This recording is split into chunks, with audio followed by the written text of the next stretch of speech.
Bonsoir Jean-Philippe Béjart. Bonsoir. Vous êtes directeur de recherche émérite au CNRS, spécialiste de la Chine. Vous avez écrit de nombreux ouvrages dédiés à ce pays et on va revenir avec vous sur ces manifestations monstres qui ont lieu à Hong Kong depuis 4 jours. 1 million de personnes dans les rues ce week-end. Des affrontements violents cet après-midi. On verra les images. C'est du jamais vu pour cette ancienne colonie britannique. Quelles sont les raisons de cette colère, Jean-Philippe Béjart ? C'est la plus grande manifestation apparemment de l'histoire de Hong Kong, en tout cas depuis 1997.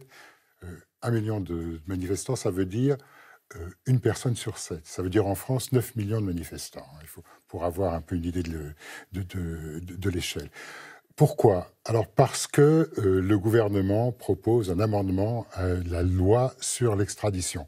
Hong Kong a des accords d'extradition avec 20 pays et il y a un certain nombre de pays avec lesquels il n'y en a pas, notamment justement la Chine. Donc cette idée, c'est qu'on doit pouvoir extrader des citoyens, des gens qui auraient commis des crimes vers la Chine. Ce que ne veulent surtout pas les Hongkongais. On va les voir justement, ces Hongkongais qui sont prêts à tout pour défendre cette liberté. Je vous propose qu'on les écoute. Ils étaient cet après-midi dans les rues de Hong Kong. On n'a pas peur. Nous, Hongkongais, on se battra pour notre liberté. Bien sûr que les criminels doivent être poursuivis. Mais à Hong Kong, on ne veut pas extrader de gens vers la Chine, car de l'autre côté de la frontière, la justice n'est pas équitable, pas indépendante.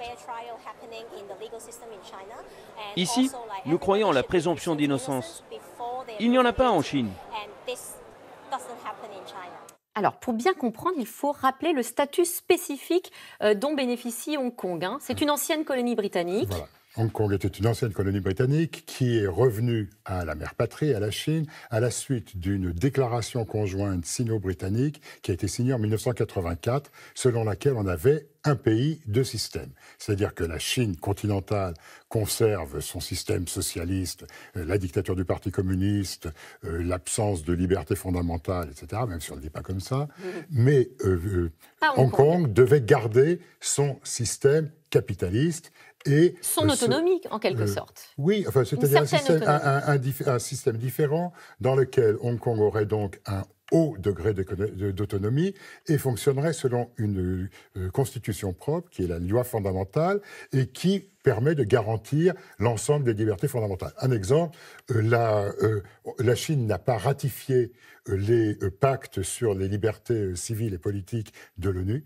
Hong Kong les a ratifiés. Donc vous avez à Hong Kong une liberté de la presse, liberté d'association, liberté de manifestation, alors qu'en Chine, vous avez la direction du Parti communiste et l'interdiction de le critiquer. D'ailleurs, on a vu les Hongkongais commémorer Tiananmen il y a une semaine, contrairement à ce qui s'est passé en Chine. Voilà. Le seul endroit où on peut commémorer le massacre du 4 juin, c'est Hong Kong, et ça se fait depuis 29 ans. Il y avait mardi dernier 180 000 personnes à Victoria Park. C'est aussi l'un des symboles de cette autonomie de Hong Kong et de sa différence avec la Chine.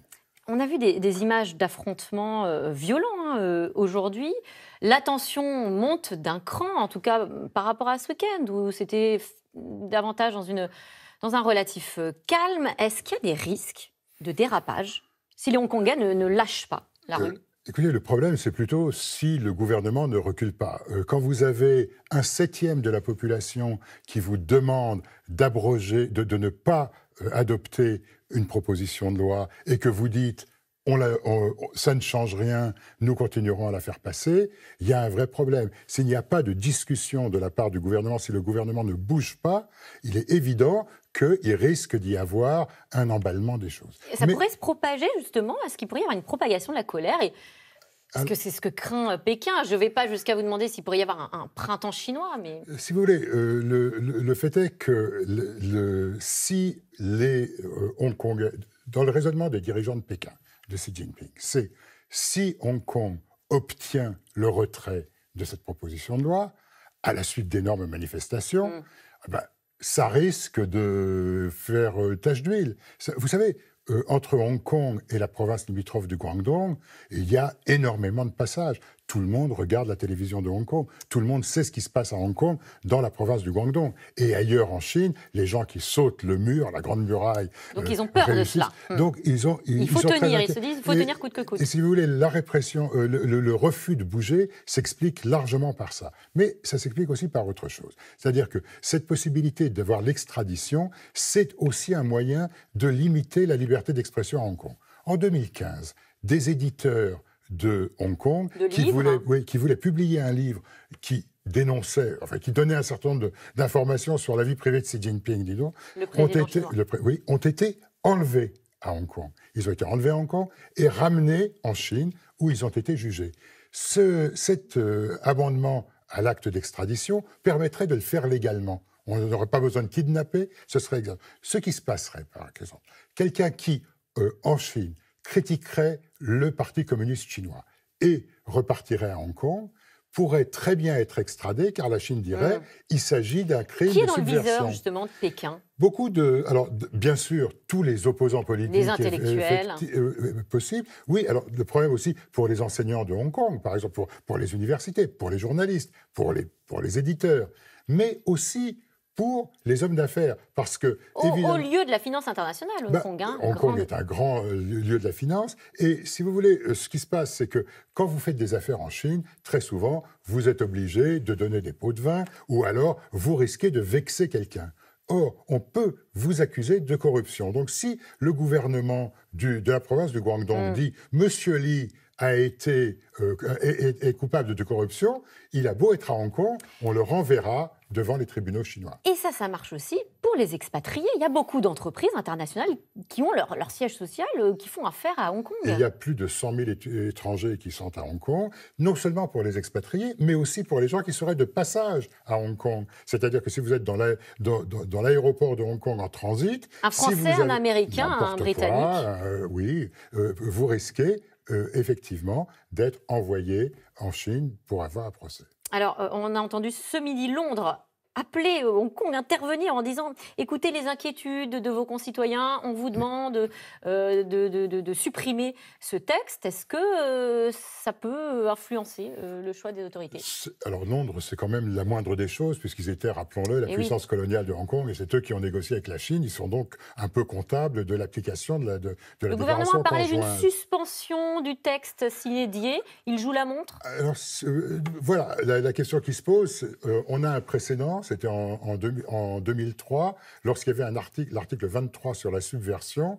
Il y a eu une énorme manifestation à l'époque, 500 000 personnes dans la rue. On a repoussé et après on a supprimé. Et ça a fonctionné ou pas ? Ça a fonctionné. Le texte a été abandonné et 2 ans plus tard, le chef de l'exécutif a démissionné pour raison de santé. C'est ce qui pourrait se passer. Sauf qu'on est dans une situation différente à Pékin.